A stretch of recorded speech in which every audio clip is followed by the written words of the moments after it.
They have to make it up. They have to try and get you to invite them into your circles.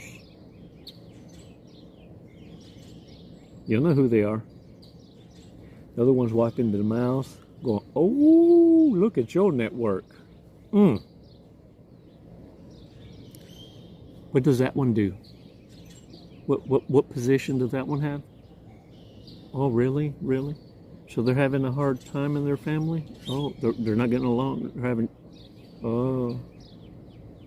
You see, narcissists depend on you to give them the blueprint of your entire network. Oh, they act interested. And they are. Very. Because their monkey jump depends on your network. You think they picked you for you?